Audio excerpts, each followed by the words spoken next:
E ontem, indígenas protestaram contra o resultado das eleições presidenciais em frente ao Palácio do Planalto, em Brasília.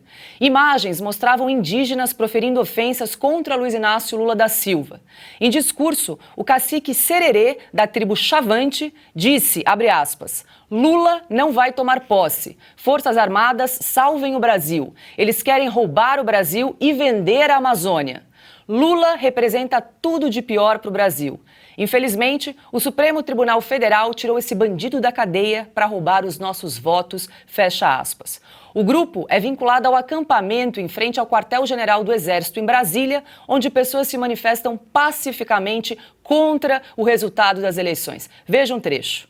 Salta o país que persegue o povo brasileiro, os empresários e também privar a liberdade da imprensa. Nós, povo guardiãos, junto com fuzileiros navais, junto com o Exército e a Marinha Aeronáutica, todos nós, é um só povo, vamos defender a nossa pátria, o nosso Brasil. Ana, chama atenção o cacique dizer que o PT quer vender a Amazônia, né? Porque o discurso dos petistas é exatamente outro, né? É, exatamente, Paula, e é de arrepiar, né? Você vê índios que demonstram uma independência intelectual inacreditável, né? Não, a realidade, quando ela vem com força e anda batendo aí nas narrativas e falácias da esquerda no Brasil, não apenas no Brasil, no mundo também, porque aqui fora os índios brasileiros eles foram vendidos como os mascotes, né, da esquerda brasileira que protege as minorias, a Amazônia, e aí vem o cacique e derruba e coloca fogo na casinha, digamos assim, né, para falar a expressão que o povo usa nas ruas, porque não condiz com o que eles vêm pregando, que o presidente Bolsonaro desmatou, descuidou, queimou, deixou acontecer, e, no entanto, se você olhar os números, até a capa da nossa revista essa semana fala da herança bendita da administração do governo do presidente Jair Bolsonaro na economia, no campo social e também no cuidado à Amazônia. Então, é de arrepiar, de sentir um orgulho muito grande de ver, né, um defensor da nossa pátria como o cacique mostrando o que de fato está em jogo e sem filtro, né? Colocando o PT no lugar que ele sempre esteve, que hoje o brasileiro sabe, que é no balaio da corrupção, da enganação, de um projeto nefasto de poder, e por isso, mais uma vez, eu repito, os brasileiros que estão nas ruas, eles estão nas ruas por todo o contexto que envolve o nome desse partido nefasto, né? O Partido dos Trabalhadores, que de trabalho ali não tem absolutamente nada. Fiuza, esse grupo de indígenas é o mesmo que invadiu o aeroporto em Brasília e também um shopping center nesse final de semana, nós até comentamos aqui na última sexta-feira, né? Paulo, não só os índios, né? Todos os brasileiros de boa fé, né, que não estão na armação, já entenderam a tramóia, já entenderam, porque acompanharam aí, e eu falo sempre com essa independência, não tinha nenhuma expectativa em relação a esse governo Bolsonaro, nunca me posicionei assim. O que aconteceu foi que nós vimos, no final de um governo com a tempestade perfeita, pandemia, sofrimento de todo tipo, você viu uma equipe administrativa de gestão que conseguiu conduzir o país através desse flagelo, diferente de vários dos nossos vizinhos, por exemplo, e acima da média mundial, com gestão. E isso é o que mais conta para a intenção de voto. É você olhar e ver que o país tem uma condução, tem uma gestão. Isso foi percebido, Paulo. Foi percebido em todo o território nacional, percebido e demonstrado ostensivamente. Nós sempre registramos isso. Olha lá, o presidente, os seus ministros, vão ao sul, vão ao nordeste, vão ao norte, vão ao centro-oeste, sudeste. Em qualquer situação, havia a aclamação da rua, não é a claque, não é aquela plateia adestrada para aplaudir. A gente via, então, que, de forma muito rara, o governo chegava forte no final. E a campanha do Lula? O Brasil esqueceu quem é o Lula? É claro, eles tentaram censurar, eles censuraram. O William Bonner disse que o Lula não deve nada à justiça. O William Bonner deu esse presente para o Lula. Candidato, o senhor não deve nada à justiça. Isso foi uma campanha propagandística. Ora, manés, todo mundo viu que isso foi uma campanha propagandística. Censura e lavagem de Lula, ué.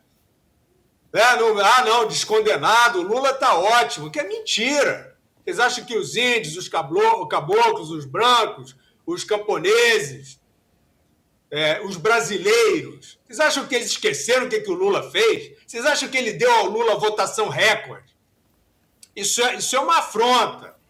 Então, só para fechar, Paulo, eu queria ler aqui um trechinho. Né? A gente tem procurado trazer aqui os elementos. Né? Então, eu queria ler um trechinho do voto revisor do Tribunal de Contas da União sobre o processo eleitoral. O que nós vimos foi o TCU dizendo que está tudo bem, né? Às vésperas da eleição, o sistema é maravilhoso, não nessas palavras, né? O sistema é confiável, plenamente confiável, né? Vamos lá. E aí ficava para o pessoal do Supremo os adjetivos e as categorizações, é inexpugnável, não sei o que, os outros são golpistas e tal. Pois bem, recebi aqui um trecho do voto revisor, que foi absolutamente ignorado no relatório final do TCU, que foi a base para o TSE dizer que estava tudo bem com o processo, e para o William Bonner, que é o porta-voz disso aí. Desculpa, entrou é o porta-voz, não fui eu que convidei o William Bonner para ser porta-voz, ele é o porta-voz desse negócio. Candidato às eleições são limpas. Como são limpas? Nem tinha acontecido a eleição. Era com base nisso aqui, ó, nesse relatório do TCU, dizendo que é auditável, plenamente auditável. Então vamos lá, rapidamente. Só um pouquinho de paciência para eu ler aqui, são 5 frases, tá? Observações do voto revisor do Tribunal de Contas da União. Entre os possíveis achados levantados pela equipe do tribunal e constantes da matriz de planejamento, peça 13, destaco 1. A baixa governança no desenvolvimento e manutenção dos sistemas, deixando-os vulneráveis. Essa palavra era proibida, vocês lembram, né? 2. Fragilidade do processo de auditabilidade, com impacto na segurança das urnas. Isso é o voto revisor do Tribunal de Contas da União. 3. A possibilidade de identificação do voto do eleitor, resultando na quebra do sigilo do voto. 4. A divulgação de dados errados ou sigilosos e acesso indevido às bases de dados ou sistemas, ou o vazamento e alteração de informações, inclusive com impacto no resultado das eleições. Gravem isso, escrevam isso. Isso não foi refutado pelo TCU. Isso é a descrição desse processo falho que trouxe o Luiz Inácio da Silva supostamente para ganhar o sistema interno do TSE de transmissão e consolidação dos dados, com possibilidade de manipulações imperceptíveis, também com impacto no resultado dos pleitos. O que os índios estão falando? O que os brasileiros estão falando? O que o povo que mostrou que aprovava uma determinada administração e que não esqueceu quem é o Lula está falando? Que ele não confia nesse processo. E o que o TSE faz? Ele se fia no relatório final do TCU, que desprezou o voto revisor. Eu deixo aqui para as consciências daqueles que podem agir em favor da legalidade. Volto a dizer, nós não somos nada, nós não somos ninguém. Nós estamos vendo as evidências gritantes, ostensivas, e estamos apontando que as autoridades façam a sua parte. Agora 19 horas e 34 minutos.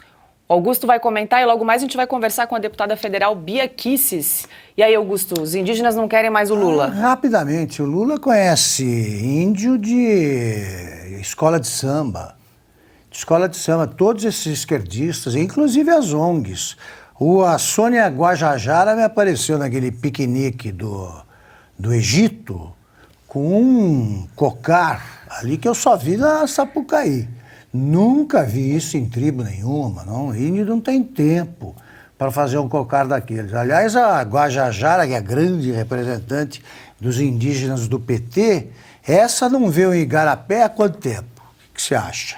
Ela quer passear de avião, né? Como o Lula, com um jatinho de milionário. Então os índios eles não conhecem. Quem defende os índios, historicamente, é o Exército Brasileiro, que é o único vestígio de presença do Estado na Amazônia.